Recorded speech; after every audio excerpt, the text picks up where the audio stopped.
Okay, everybody, let's take it from the top.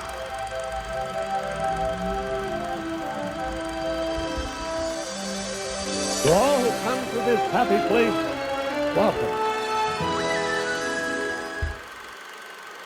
Hi ho, true believers, and welcome back to D Plus Us. I'm one of your hosts, Griffin Tennell. Griffin D. Patton with me, as always, is the wonderful, the amazing Mr. Mitch George. How you doing? It's such a great theme. Part of me is like, do we replace the normal D Plus Us theme with the X-Men theme this week? Only if you want the video taken down from youtube.com/@D+us. If you want to go drop us a like, comment, subscription, it's all very much appreciated. Yeah, I'm like, we'll get taken down so fast, but it's almost worth it. Almost. Yeah, we are talking, folks, today. An episode long overdue. An episode we have talking about for months. We are finally talking about X-Men, the animated Just in the series. nick of time. Yeah, this is coming out the day before X-Men 97. We nailed it. Cannot wait. We gave ourselves a deadline. We hit the deadline. Do we know how many episodes we're getting on Wednesday? 2. We're getting 2 episodes. We're getting 2 episodes. Okay. It's a 2-parter. I'm excited. It's going to be a great time. I'm very interested to see how this episode goes. Be talking about an episode, a TV show made in the 90s, but we'll get into all of that after the rigmarole because, of course, this is D Plus Us, the show about all things Disney. If you're interested in the show, go ahead and hit that subscribe button on the podcast service. And if you're there, head on over to our YouTube channel, D Plus Us on YouTube, to check out the video version where you can see our lovely faces, and this awesome X-Men sweatshirt that I am currently wearing, and I am very proud of. I never wear this.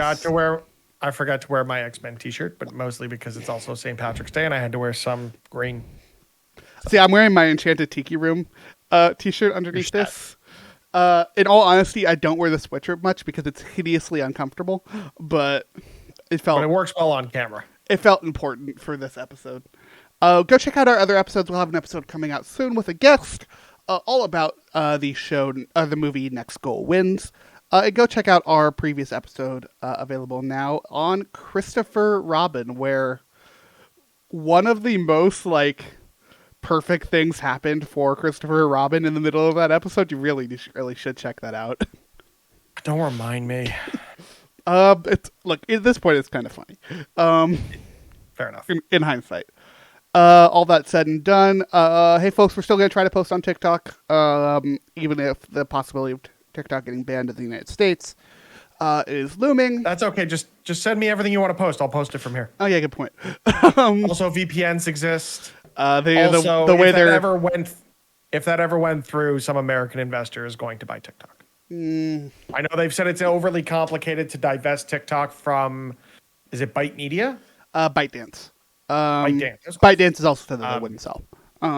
Which they shouldn't. I know, but they should definitely be saying that for now, and I am sure they will get to a point where if the app is banned, it is going to lose them hundreds of millions of dollars every day.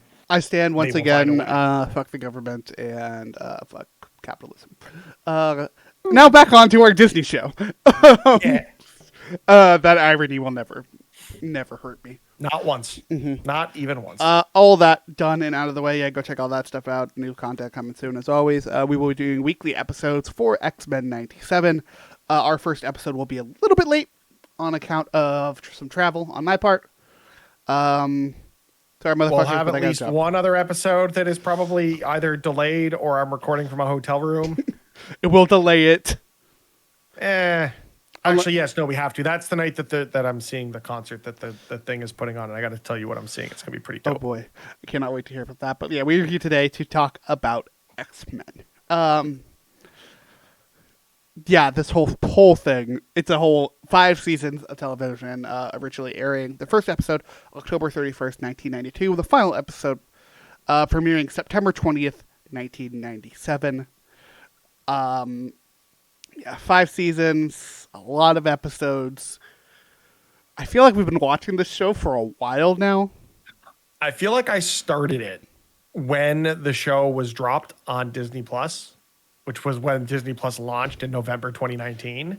And finally, after 4 years of trying to watch this damn show, I finished it for the first time ever, which is saying a lot because, like, as a kid, this show meant a lot to me.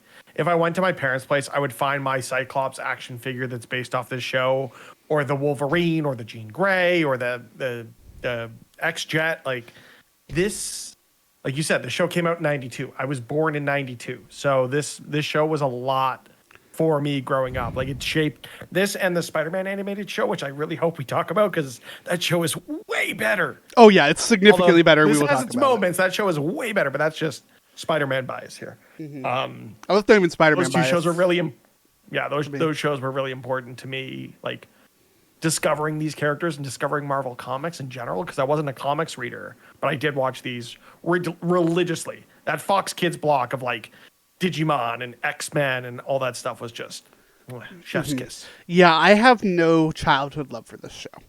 The show ended in '97 and I was born in '98. So there's my reminder to Mitch. It's interesting going back to this show, having no love for it as a kid, but it's also very interesting seeing this and seeing how it like was affecting and how it has affected stuff. Like, I think it's safe to say, like, the '90s just in general were a great time for a lot of comic book character designs. It had its issues. It had a lot of issues in the '90s, especially around female characters. But you can't deny that a lot of the designs from this show are classics for a reason. Like the Wolverine design from this show has set up the basis for what all Wolverine character designs have to be for the future. Yep. And all people were clamoring for in all of the live action X-Men movies that came out in the 2000s, the Bryan Singer, everyone wears black leather because BDSM or something. Everyone wanted these classic suits because these are the designs that people know. And regardless how upset the internet is going to get over Rogue's lack of,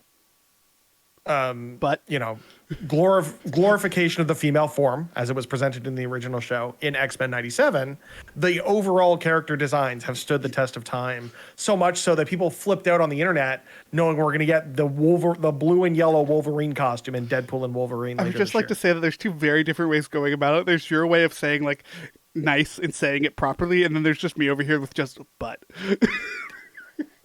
I mean, what's also interesting about this show, like you said, it was 5 seasons. It was really only supposed to end after like the 3rd season, I think. I know that partly because the way the show was constructed. Yeah, there's a specific arc. I think the Beyond Good and Evil arc. Yeah, it's the end of season 4. End of season 4. So like that was meant to be it, but it was so successful that Saban Entertainment, Saban also well known for the westernization of Super Sentai, known as Power Rangers, ordered another season. But because Marvel was filing for bankruptcy at the time. The reason we got those X-Men films was because of Marvel's bankruptcy when they sold off film rights to Fox, Sony, Warner Brothers, Universal for their various properties, which is how we got the black leather, and also because Bryan Singer's a creep. Saban Entertainment and Haim Saban, the head, funded that last season because the show was so goddamn successful. I think it's one of, if not the most successful animated shows of all time. Yeah, this show deserves its place in the history of Marvel, like very much so. Like, this is probably one of the best in relation to comic books shows for superheroes. It is one of those shows that is unabashedly a comic book show. Them directly pulling storylines from the comic books, the way that they handle the Phoenix is still one of the best ways it's been handled. I still really wish that they properly killed Jean Grey, but then she randomly shows up after a season and a half. We were texting about this of like, she doesn't die at the end of the Dark Phoenix saga, but it really feels like she does because they just stopped using her. It's like, what's character development these days? No, she's around. She'll do some psychic stuff like a season and a half from now. It'll be fine. But it's like looking at even just like the first season of the show. Like there's 5 seasons. The 5th season kind of sucks. But like looking through, kind of suck. It does suck. There isn't one redeeming episode in that season except for maybe the failing stuff. Like looking at season 1, like Night of the Sentinels, like Magneto being the big villain, and then Master Mold. I have an interesting story about Night of the Sentinels. Like growing up as a kid, you know how you'd have like pop-up books where you'd like pull tabs and stuff, and the book would do stuff. Yeah. The only one that I have recollection of is the X-Men Night at the Sentinels pop-up book that I had as a kid. Like, that's how formative this damn show was for me growing up. The big one of this, though, first season is that right off the bat, they did Days of Future Past. Yeah. Like, immediately. And mind you that a lot of this is not the same as it is in comic books. It's using the characters they have and adapting it as such. And I feel like a lot of their multi-part episodes do a very good job with that. Their use of Mr. Sinister is great. And I think that I can see the MCU especially pulling a lot from this. The use of Apocalypse, the arc with Angel and Apocalypse, the Archangel, the Horseman of Death, like Apocalypse's voice, voice. so good. Apocalypse's voice. Iconic. Yeah, iconic. Hey, here's our inspiration for Bane in The Dark Knight Rises. It still, I can't take it seriously. I can take it a lot more seriously than the Ivan Ooze fucking lookalike they tried to get Oscar Isaac to be in X-Men Apocalypse. That's fair. Look, it's still, as of this date, it is the formative broadcasted or recorded Apocalypse. Like, nothing has surpassed this. And that's maybe not a good thing, but it is still the best version of Apocalypse we've gotten to this point. I think you're wrong. Really? Oh, because X-Men Evolution. X-Men Evolution. X-Men Evolution still. So I've been holding back my hot take on this show. You love the show. This was your childhood. I get it. Was not my childhood. This is not a good TV show. It's not. It is a bad TV show. Even I will say it's an important TV show. It's an important TV show. In fact, I would tell you if you had to pick between the 3 X-Men animated shows that are on Disney Plus, I would not recommend this one. I would tell you X-Men Evolution and Wolverine and the X-Men are both better watches than this show. Are they on Disney Plus? They are on Disney, or they're at least on the US is Disney Plus. I was going to say, I don't think they are here, which means I have a VPN for a reason. Wolverine and the X-Men especially is amazing, but like X-Men Evolution was my childhood X-Men. So that holds a very special place in my heart. But also those two X-Men shows have something that the show does not have. And that is character development? Well, yes, but also my favorite X-Men. Those shows have Kitty Pryde. Yeah, fair enough. And really good versions of Kitty Pryde, to be fair. Yeah. I will say neither of those shows is on Disney Plus in Canada, so I'm going to have to take a trip to America with my TV. Because that said, like, just putting this out there. No, just PSA. Okay. If you have an Apple TV or one of the newer Apple TVs, update it. And if you subscribe to a VPN service, they make it very easy to connect to that service through your Apple TV. I'm just putting that out there. I'm going to start the content. One of these days, I'm going to make a Pirates of the Caribbean style, like, quick cut background for us when we're talking about stuff like this. I'm getting on that. Actually, let me make a note of that really quickly, because that's actually kind of hilarious. Mitch recommends less than savory life choices. Pirates of the Caribbean. For what it's worth, I am writing this on an envelope that was most certainly a tax bill. That reminds me, I've got a water bill right in front of me I got to pay after this. Style. Background. And like 4 episodes of Bad Batch to watch. Oh yeah, I still haven't watched any of this season yet. I've been a little busy. I watched the premiere when that dropped, the 3 episodes, but that was it, I think. Mm-hmm. Yeah, I going back into the actual show. There's a lot of great stuff here. Don't get me wrong. There's a lot of really fun stuff here. Like pretty much every multi-episode story arc, with the exception of one, I've really, really enjoyed. Yeah, but like you've got the time fugitive stuff with like the second bit of time travel where they're like it jumps all over the place. You've got the Shadow King stuff, which I thought was really good, with Shadow King and Storm's origin and how that all worked out. So yeah, this has been giving me ideas. I have it. We'll get to it eventually. I have a list in my phone now of like storylines I would love to see them do in the MCU. And number 1 on that list is Shadow King. Oh, I would love a Storm Shadow King origin story. Like that would be so cool. I have a full, here is my 3-episode pitch, or 3-movie pitch for the X-Men in the MCU, based off of this show. I also really want to see Mr. Sinister. Yeah. In the MCU. That's like my first one that I want to see. Admittedly, Sinister is not on my list, but Okay, fair enough. But that's also because I have a very specific vision for it, all kind of revolving around the Phoenix.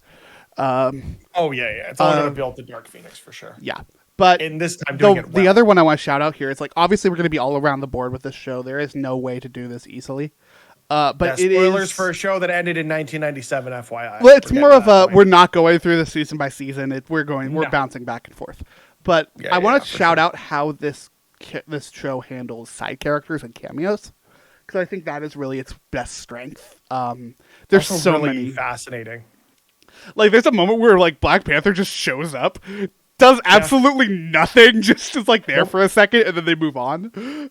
What's funny too is like there have been these stories over the years of like the animators just used Marvel Comics design without Marvel Comics approval and just threw them into the background. Like very early, I think in one of the episodes in season 1, they were like on the campus of the X-Mansion or whatever, and Captain Marvel's just in the background. And it's the same design, like it's her comic accurate Miss Marvel costume and all that stuff. And then she actually shows up as part of a storyline later on around Rogue and how Rogue steals her powers, puts her in a coma and all of that, which I think was really well done. But it's just like, even those random occurrences were just like, yeah, let's just throw Captain Marvel into the background. Let's throw Black Panther into the background. Let's throw Captain America into the background of an early episode and have a whole episode in season 5 that has nothing to do with anything, but it's just Wolverine and Captain America doing World War II shit. And it's kind of great. It's kind of the best episode of that season. One of the best episodes of the show. To me, that doesn't. It's one of the better episodes of that season, which for me. But also, like much. Rachel Gray randomly shows up in this show at one point, and it's like multiple times Rachel Gray shows up, and no reference on who she is.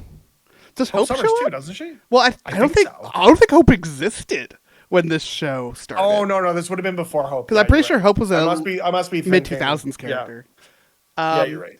But no, like Rachel Gray is one of the telepaths that gets kidnapped in the time stream, and then also just shows up in like as one of the hunters, which genuinely upset me in season 5. But that's beside the point.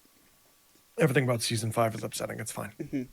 Like a lot of the stuff here is really great, but the cameos especially are good. But the way they handle side characters is excellent. Like technically, Cable, Bishop, Nightcrawler are all side characters in this. Oh, the Nightcrawler stuff is just so good. Like that.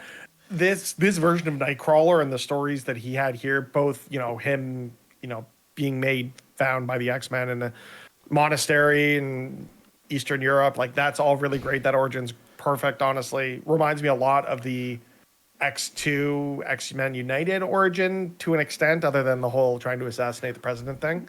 Yeah. But then that happened. Where it gets to with the Mystique Nightcrawler Rogue story, I thought was one of my favorite episodes of the show. I really hope that's when they continue. Those character crossovers that you aren't expecting to be portrayed happen. I really hope that's something they continue in 97.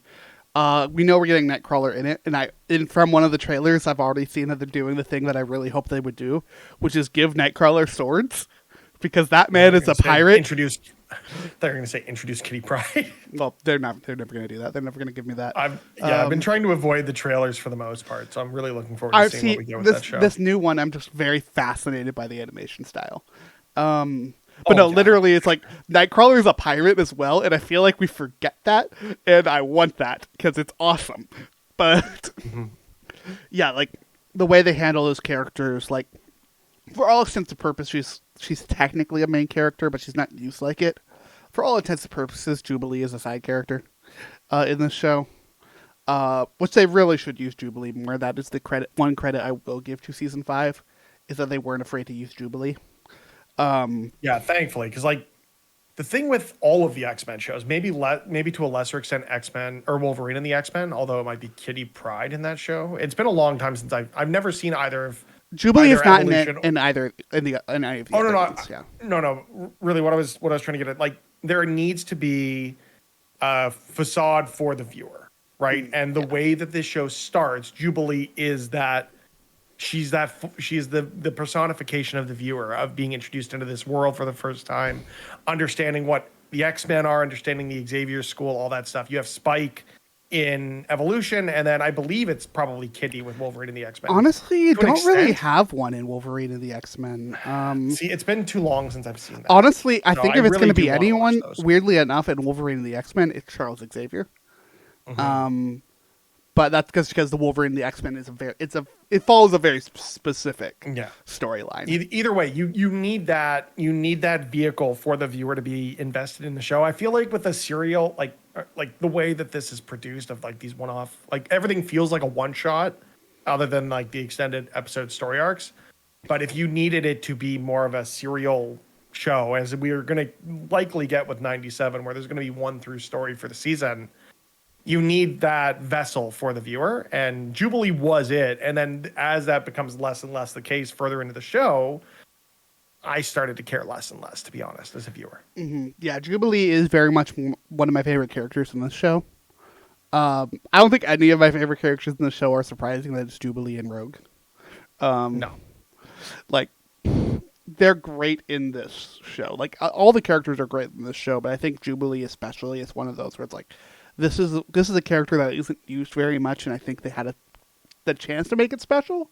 But at the same time, Jubilee is not a character that it was going to get kids to go buy action figures, to go buy comic books. So I get why they didn't. It's just also kind of a bummer. The 90s were a different time when it came to production.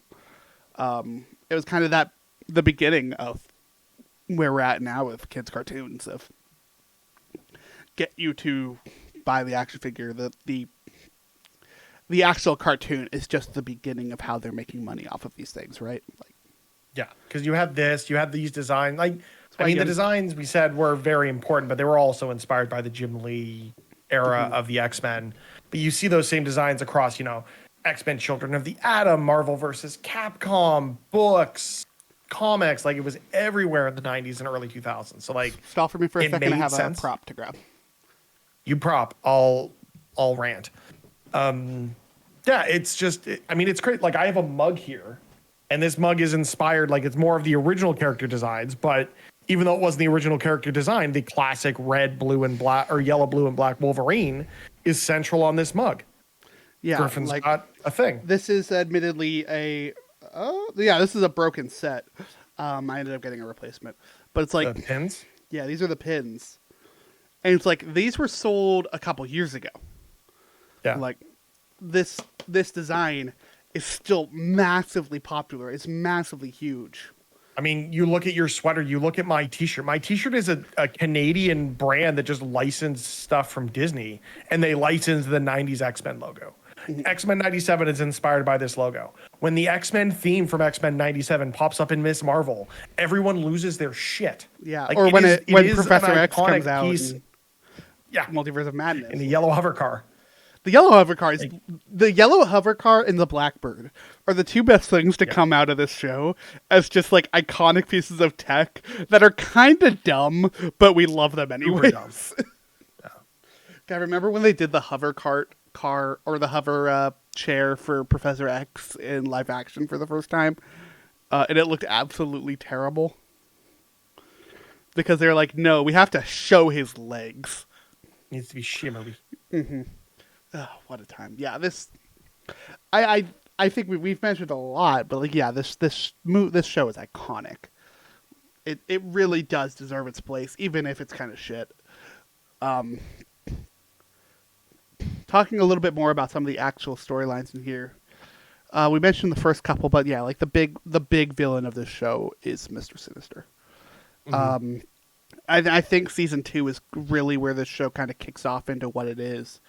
Of having these storylines throughout the episode, kind of giving us still that Monster of the Week show that we all are used to and love and have been watching since the early 80s or late 80s, to have those Monster of the Week formats, but still doing the two-parters and having these occasional episodes that feed into the overarching storyline here of Professor X and Magneto in the Savage Land. Yeah, which I love how that was just peppered in throughout the season before it became the central plot. I also do like that it was a shorter season because like some of these seasons did drag on a little longer than they should have. I feel like season 2 was when this show was at its peak. Especially you get that episode with Mojo. I think season 2 and season 3.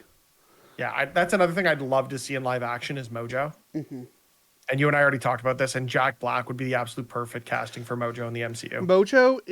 Mojo would be Marvel's chance to parody themselves again. like they did in She-Hulk, with a significantly bigger audience. And I don't know if they'll take that risk because it was a risk with She-Hulk, and I feel like for the large part of your audience, it did not pay off. Well, this is going to be the way that I talk on this one, and I'm sorry. No. X-Men isn't going to have the sexism that She-Hulk had.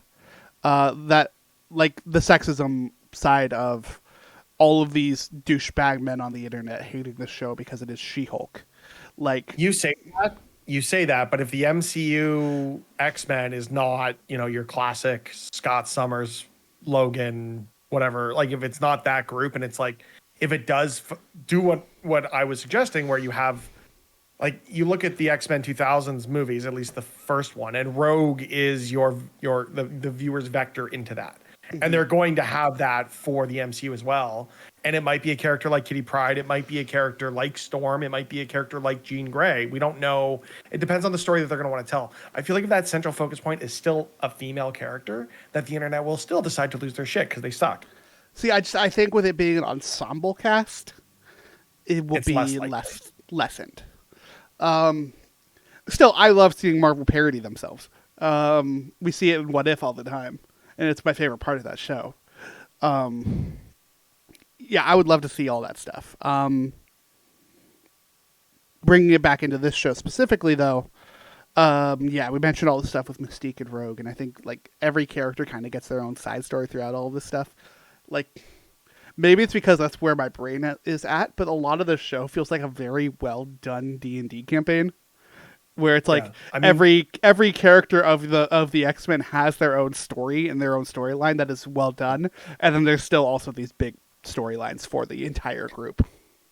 Like, as unredeemable as the character of Scott Summers is just in comics in general, he's a flawed character. You get this whole thing after the Phoenix dies where he goes back to the orphanage he was raised in. You're like, oh, he was an orphan. Oh, he had to deal with goddamn Purple Man, like stuff like that. Or even the storyline with his dad. I wish they did more stuff with Havoc. Like, you do see him pop up as part of the X-Force, but like, there's a story to tell there. Just in general, I wish they did more with the X-Force. Yeah, the Forge cameos were nice, but Forge is a really interesting character. Forge is great when they actually use him in this show, especially in the Phalanx story. All the time travel stuff, too. Yeah. Yeah, like, I want to talk about Phalanx for a second, because, like, yeah, we agree. We both agree. Season 5 sucks. But I genuinely stand that the Phalanx Covenant is fantastic. Warlock is great. Warlock is great, but also getting to see its Beast, Forge, and Mr. Sinister working together. Like, it's such a weird combination, and then eventually Magneto. Like, it is pulling everybody from the different mutant sides of the X-Men 97 universe, and I really love how they do that. I wish we saw more of that in the show. Like, one of my biggest critiques for this show is how often we go back to the same characters. Like, we are always going back to Wolverine, Cyclops, or Gambit. That's why I really love the episode that dived into the origin of Scarlet Witch and Quicksilver, where it's like Scarlet Witch, Quicksilver finding out their origin from the High Evolutionary. It's like, what? Gotta love the old comic books. It's so good. Like, I was all about it, but it's just like instances like that are just so much fun to play around in that world with that sort of stuff. And in case anyone's curious, yes, that story has been retconned about 20 times since that episode. So I mean, so has the Mystique is Nightcrawler's mother bit. I mean, they've kept that one fairly consistent of Mystique is Nightcrawler's mother. No, she's not.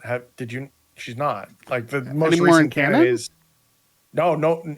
So now it's canon that she's actually his father.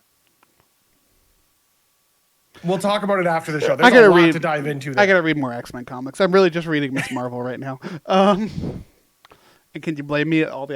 Most of the X-Men are dead right now in comics. So this only hold on. I've got an article on this. So this only happened last year that they retconned his origin, but essentially,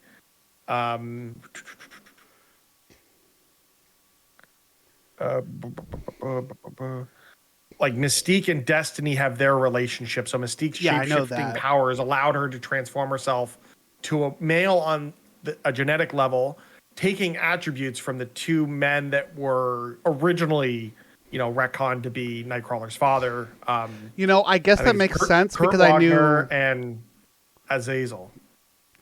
Yeah, I knew that Destiny was also his parent. I guess that makes a lot of sense.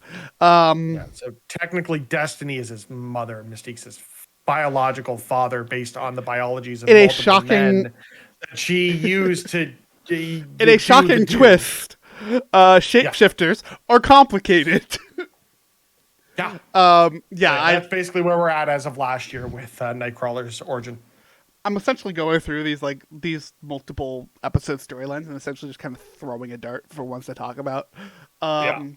Let's talk about a couple in season 4 because there's like a few really great ones in season 4. Before we get there, the finale of season 3, the aliens coming in and them like turning them into giant bugs and stuff. That was all really weird, but also interesting where you got to see a focus on, again, not the normal group of characters. Like it was a rogue focused story with her ex and like, Yeah, that was really great. And it was very nice having that in the Corsair episode before that after all of the Dark Phoenix stuff. Yeah, that stuff gets heavy real quick. But no, I want to talk about Sanctuary. I want to talk about Asteroid M. Because that stuff's so good. I'm dropping things again. Your camera stopped again. I know.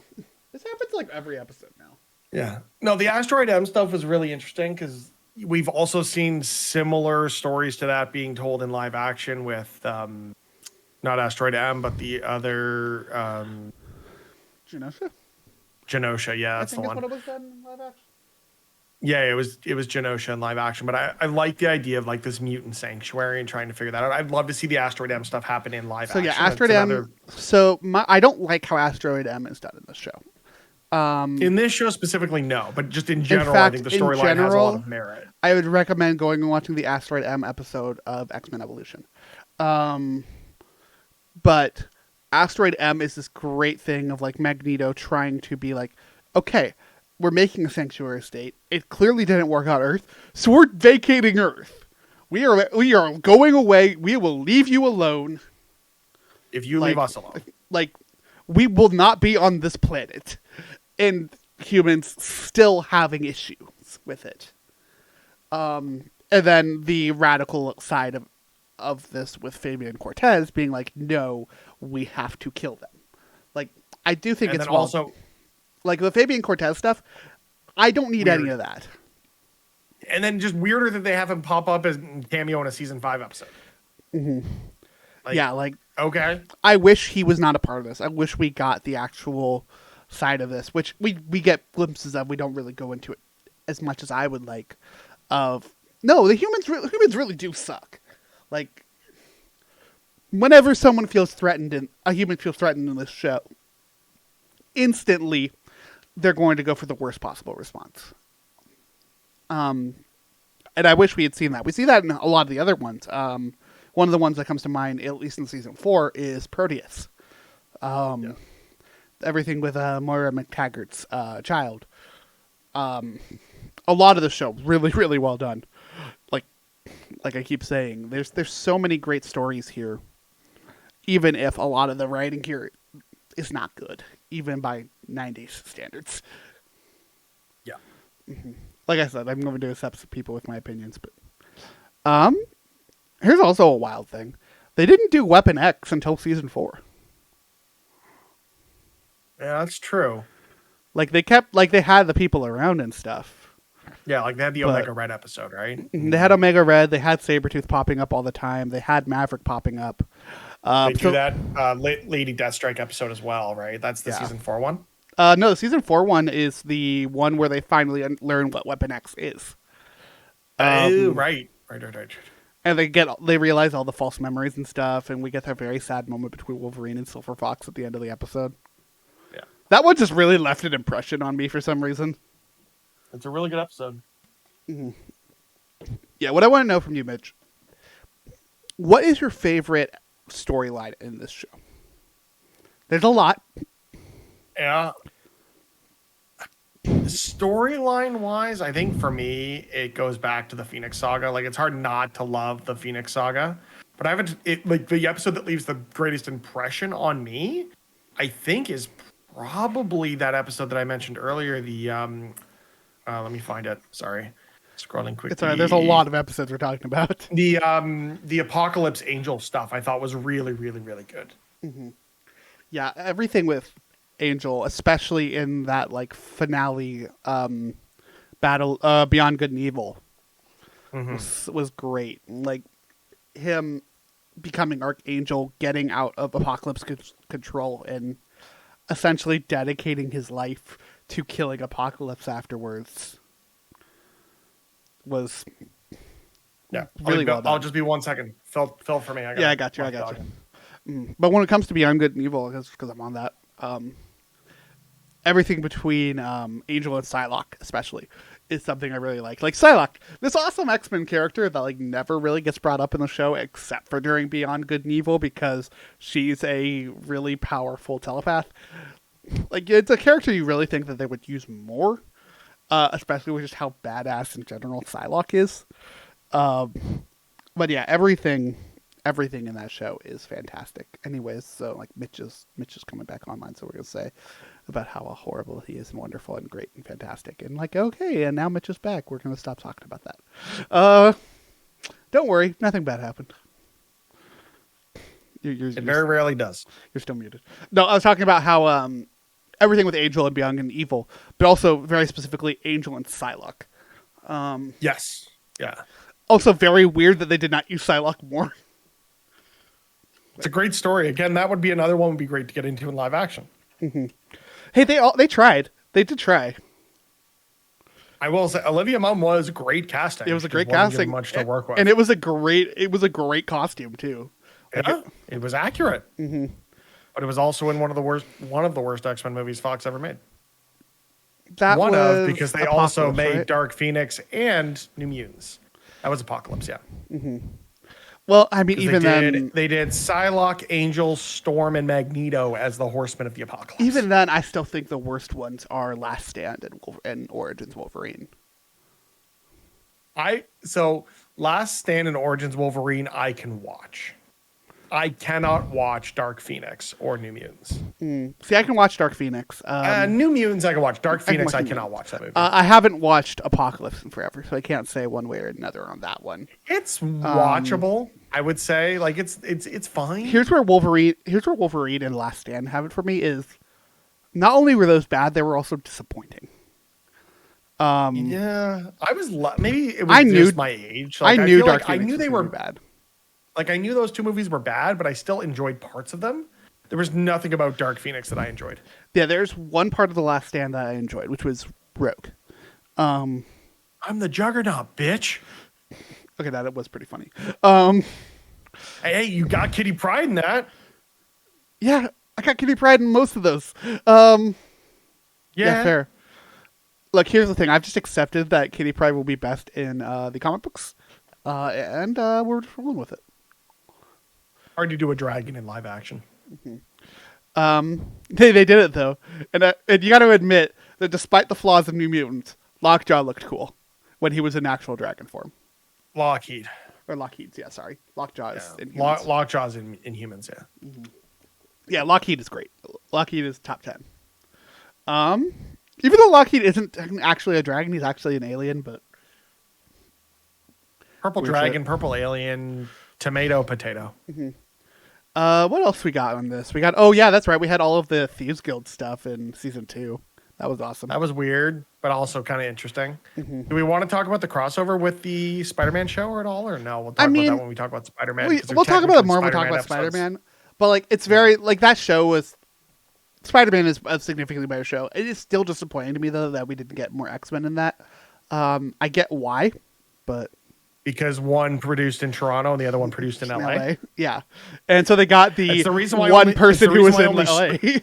I mean, I was going to say, it's the only reason that Storm shows up in Secret Wars is the actor lived in LA. It would have been cool to get everybody, but also, yeah, like, I mean, I feel like we make the joke a lot about, like, Mitch, you love stuff, especially when it's made in Toronto.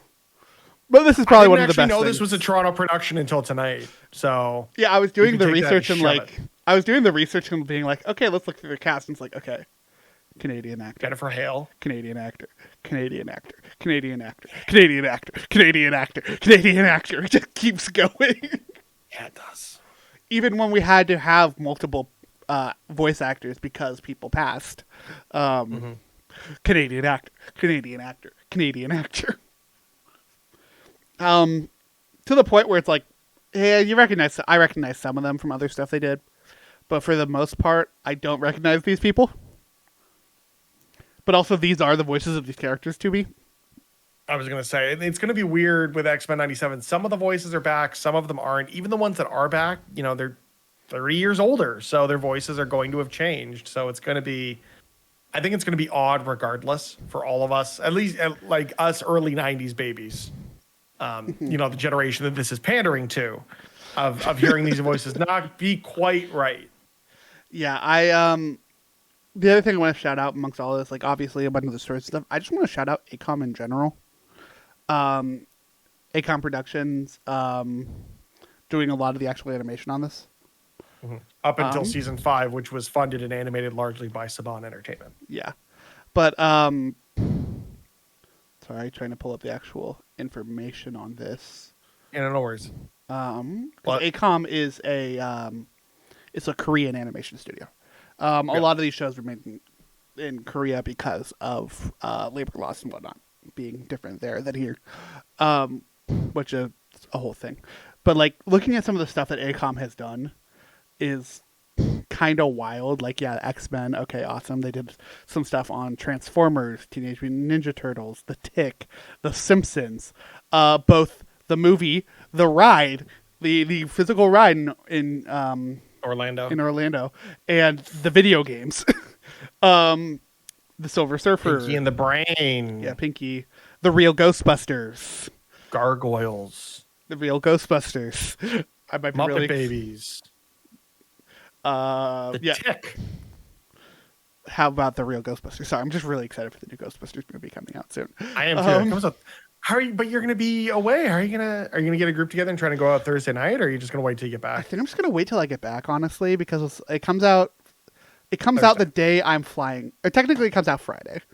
Technically, it comes out Friday. Yeah, and I'm counting that, and I'm flying back on Friday, so I'll probably go see it Saturday, maybe, depending on when we're recording. Yeah, I think we're gonna try to make plans to see it one night this week. I know that I am seeing Godzilla and Kong the Thursday night. Okay. So you're not going to make it a double feature? No, because I'm flying out that Friday. Again, I'm traveling a lot here coming up. But I mentioned all that. The other one I want to shout actually kind of relates to like some of our weird special interests is they did the second, third, and fourth Land Before Time movies. They didn't do the originals. I still love them. You're too young for those. Hey, I got traumatized by those movies too. It was just a little bit later. By the first one, the way I did. God damn it! I did. It was just a little later than you. There are 14 movies in this franchise. Holy hell! Yeah, they made a lot of them. Most recent one starred Reba McEntire and came out in 2016. The last one I mentioned amongst all these stuff that they did is they also worked on Batman the Animated Series, which is probably the best. The GOAT. It is the greatest superhero show ever. Except for maybe Justice League, because it follows it up. I would say Justice League Unlimited. I mean, only because that follows up Justice League. Okay, so here's the thing. With Justice League and Justice League Unlimited, I kind of combine them because they really are reasonable. One big story. Yeah. And also Justice League Unlimited is leagues and bounds better than Justice League because it has the Green Arrow. So... Also, you forgot that they worked on Tiny Toons Adventures, and that's great as well. I thought you mentioned that one already. I don't think I did. But hey, hear me out. Hear me out. Let me point you towards this other thing they did. The Real Ghostbusters. Gilbert. No, they've done a bunch of stuff, and we're not even naming most of the stuff they did because at the very least it's stuff I don't recognize. Like Unlimited Ultimate Book of Spells, Toad Patrol. Oh, Tasmania, I recognize. The Spectacular New Adventures of Casper. Like, these guys make a bunch of stuff. And they're still making stuff today. They worked actually most recently on that, like, Simpsons Rogue One spoof. Yeah, they've done a bunch of the animated Simpsons shorts for Disney Plus, like the Simpsons Meet the Pacellis and Feliz Navidad. Yeah. When Billy Met Lisa. Yeah, the one I was referencing Welcome was to the Rogue Not Club. Quite One. But yeah, they also did The Force Yeah. Awakens from and Snap. They've done all of them. They did the Good, the Bad, and the Loki, which I thought was really good. Well, they The did that one. Plus-iversary. Those are great. Like, Simpsons in They're general really is good. awesome. Yeah, like they've produced a few of these every year, and they've been really good. I'll tell you what, my TikTok these days, so much of it is Simpsons. Like, you ever get on TikTok the let's show a cartoon with the inevitable game going underneath it? Like, I get a bunch of those. Yeah, like The two that pop up the most, car going down the ramp or whatever and flipping out a bunch. if for some reason it's always Young Sheldon, is the show that a lot of people I've get. seen a bunch of that. I've been getting a lot of like Grey's Anatomy. I get a lot of stuff. those too. It's But yeah, it's weird. But the two that I get the most are Simpsons and South Park. And I'm like, honestly, I'm kind of okay with this because I love both of these shows. That's reasonable. But yeah, totally unrelated, but Madam Web dropped on digital, and I think I'm going to watch it tonight. don't. I'm sorry. You can't stop me. You can't stop I mean, me. you couldn't stop me from seeing it in theaters. So That's also fair. it is much more if you wanna hear respectable. if you want to see my Madam Web takes as I live tweet it tonight, even though you won't hear this until well after I watch it, Twitter at Mr. Mitch George. Mitch, hear me out. Just record a TikTok for me after you watch that movie. Okay. Watch this movie break your brain of how bad it is. Okay. Sounds like a plan. We've talked about a lot of this show. A lot of great stuff in this. The Phoenix Saga we've mentioned a few times. Now we're fully talking about it, but like, it's obviously the best part of the show. It is definitely one of the highlights. It also does the great thing of it gets Jean Grey out of that horrible, horrible outfit she has for most of the show.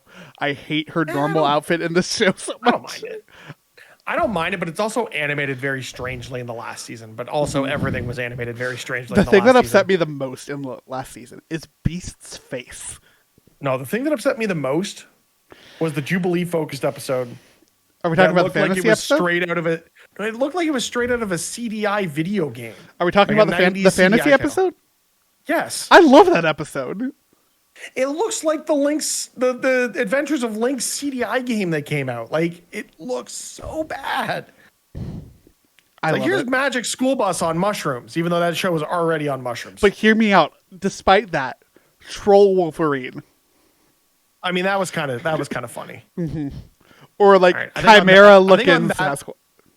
I think on that note, go watch the show. We got or at least we parts of got the one more show. episode we got to talk about because it's important to going Okay. into 97, and that is the finale, The finale. graduation day. So bad. So bad. It's so bad. But apparently 97 picks up right after it.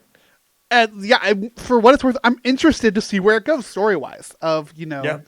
Xavier's healing off planet with Lilandra, everything with the Shi'ar is like insane, and there's a reason we don't do Shi'ar stuff anymore. Gladiator's interesting. Gladiator's a character. Gladiator's child is horrible. Yeah. Look that stuff up, folks, on the internet. Yeah, the final shot's cool though of everybody looking up into the sky. That was cool, and I'm excited to see where they pick up from. But yeah, that episode sucks. But yeah, go watch the show. We'll be talking to you over the next few weeks about its sequel series, X-Men 97. So I do want a stay theory tuned for that as well. I want to theory craft a little bit before we wrap this episode up entirely because I did mention Okay. like I had my theory, I have my pitch to you, Mitch, of like how they could pull information from this into creating a trilogy in the MCU. And I think I've got a pretty good one because let's be real here. All roads are eventually going to lead someday, if they have enough time and enough money, to Avengers versus X-Men. They're doing it right now in Marvel Snap, and it's all I want. Which means that they have to do the Phoenix. So here's my pitch for you. 3-parter. 3 movies. Okay. First movie is going to be the Phoenix Saga. It will not be called the Phoenix Saga. It'd be X-Men Phoenix or something. I Something think they it'll- haven't called one yet. I think it'll be something related. It's going to be mostly related to the Shi'ar. The idea I wrote here was the Shadows of Shi'ar, just because I liked the idea of it. I like alliteration alliteration of it? Yeah, but like having it be about the Shi'ar, the X-Men's relation to them, and whatnot. Then You you can get just call it X-Men, the Shi'ar Empire, or the Shi'ar Encounter or something. yeah. I'll The problem find is the Kree exists, so. But yeah, the Shi'ar. something. Yeah. Sure. Second movie. that movie, we get Phoenix, we get that stuff, we get Jean. Jean has her Phoenix powers going into the second movie, right? We get our second movie, and that is the Shadow King. And we get all of that awesome stuff. Mm-hmm. Mm-hmm. And then finally, the third movie is the Dark Phoenix. In the end of it, Jean dies. Phoenix dissipates. That the Phoenix eventually is going to come back, and that will lead us into Avengers vs. X-Men. That is my pitch. Marvel, take it, use it. Just hire this man. But like, also give us the time. That is the most important thing in all of this. That is my note on all of this, is these stories require time in between them. And I do think Marvel's kind of gotten the idea where the mandate early in the life cycle of Disney Plus was produce as much as you can as quickly as you can just to get people's eyeballs on the service. I think they're now realizing that less is more. And this, I do think there are things that like they've seen the backlash online of shows getting canceled that are complete, or movies getting canceled that are complete and that aren't coming out. I honestly think that Ironheart and even potentially Agatha don't come out at all, ever. I mean, I think they're too far in production to not come out. And I do think there are some films that are going to get cut from their slate, mostly due to the writer's strike. They already are cutting stuff. Strike. Like, we're not going to be getting an Eternals 2 now. I don't think we get Blade. I think we get Blade. I don't. But I know we're not going to be getting another Captain Marvel, which I do think that they are taking some of the wrong lessons from some of this. Obviously, as long as we get another Miss Marvel that also features Captain Marvel. See, I don't know if we will. And that's my big concern. Like, these characters are still great, and the Marvels, for what it's worth, is doing excellent on Disney Plus. It's doing really damn well, and I hope that they make them reconsider.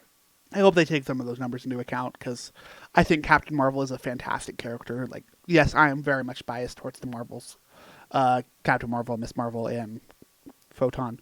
Which, for what it's worth, I keep seeing on her Funko Pop, it says Captain Marvel / Photon, which is fantastic to me. Because Maria Rambeau, that's Maria, is Maria. Captain Marvel as well. Or Monica. Monica, thank you, yeah. Well, I guess Maria Rambeau is still Captain Marvel too, but... no, binary. In Multiverse of Madness. Captain Marvel, But yeah, I want them to know. Where we also got the X-Men 90s theme, and that was dope. Yeah, but like, that's my thing about this is, like, I think that when it comes to the MCU, they're going to pull from this show. Because this is, like, they made it clear they don't want to take the risks that made the MCU great, which is a whole nother conversation. It's going to be Marvel Studios' first opportunity. And I think we're going to see some of this with Deadpool and Wolverine, and we're going to see it a lot more when they decide on their plan for X-Men. Of banking on nostalgia. And they did it with Spider-Man to great success on their part.